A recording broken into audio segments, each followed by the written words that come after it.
Well, good evening. Good evening. It's good to see you all this evening. And I wanted to come on. We don't have our normal Wednesday night Bible study tonight. So I wanted to just come on and give a quick spiritual thought for you this evening on this wonderful Wednesday night. Next week, we will have our normal Bible study. We just completed a study about an hour ago on the parable of the prodigal son, and that will be launched next week at 5:30. But for this week, I wanted to make sure that we didn't just go silent. And so I wanted to share with you a little scriptural thought. And that is a thought that comes out of the book of Deuteronomy.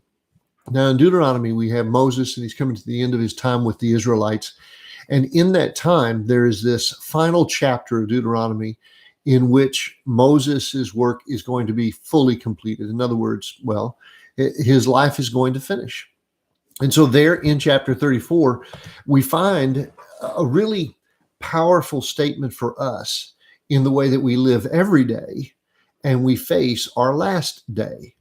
There in chapter 34 of Deuteronomy, it says, beginning in verse 1, then Moses climbed Mount Nebo from the plains of Moab to the top of Pisgah across from Jericho. From there, the Lord showed him the whole land, from Gilead to Dan, all of Naphtali, the territory of Ephraim and Manasseh, all the land of Judah, as far as the Mediterranean Sea, the Negev, and the whole region, from the valley of Jericho, the city of palms, as far as Zoar.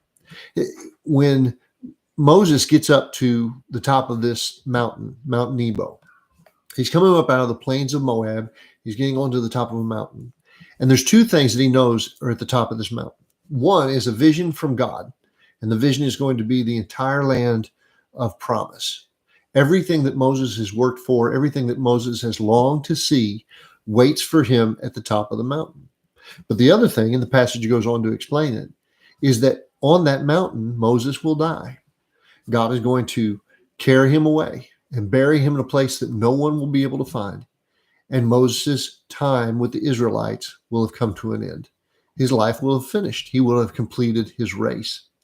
And so I want you to think for just a minute, Moses is going up the mountain, right? And the mountain is the mountain. It doesn't change. The path is the path. The birds are the birds. The bushes are the bushes. It's a steep climb, no matter which way you cut it. All of that remains identical. But he knows there's two things at the top of the mountain. One is a vision that he has longed to see, a dream, a possibility, this revelation from God. And in the passage, we note that God shows him all the borders of the promised land. So there's a very supernatural picture taking place here. He's not just looking out to where, he can lose sight over the horizon.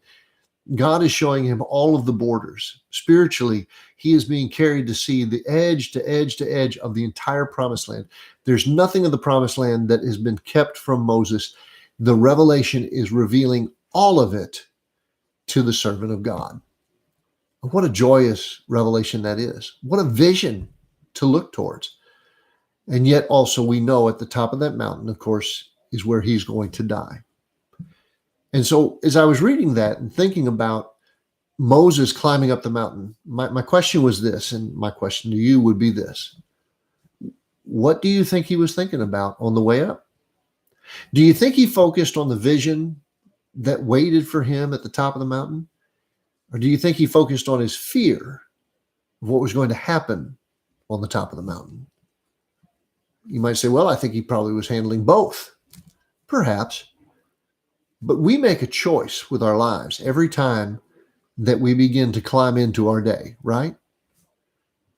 And we make a choice on what we want to focus on. Here's the truth of it. Every one of us is Moses. Every day that you wake up, it means that death has not occurred, right? You woke up. And that means death is still out ahead. Whatever you fear is still out in front. It's not behind you. There's something in front of you. And for some of you, I'm sure that's very real. For some of you, it may feel extremely strong because you're just knowing that this fear, whatever this thing is going to happen. And it can absolutely destroy your day. It can destroy the climb. But also, every day that you wake up, not only is that fear in front of you, but also the promise of God is in front of you. Because God has left you here on earth, because God has kept you here on earth, because you are still here, it means God has a purpose for you. And that means he still has things he wants to show you. There are things that are here that he still wants you to engage. There are things in this life he still wants you to see.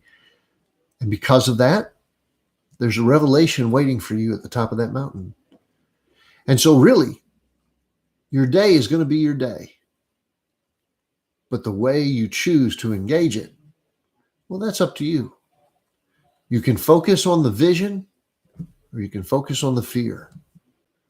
But the climb is still the climb. It just changes everything when you choose to look to the revelation of God, to the promise of God, instead of allowing the fear to be your whole focus. I hope tomorrow when you get up and you put your feet on the floor, that you just kind of say to yourself and perhaps even pray it unto God, Lord, let me focus on the revelation you have for me. And you step out in faith to make that climb. You have a wonderful night, and I will look forward to seeing you next week. We will have our normal Bible study at 5:30 here on YouTube, and I'll look forward to being able to be with you. Until then, I hope that you will come and join us for services on Sunday. We meet at 720 West 7th Street at 10:15 each Sunday. And we are now in our new sanctuary, and we would love to have you come and join us in worship. We'll look forward to seeing you right here at Second Baptist.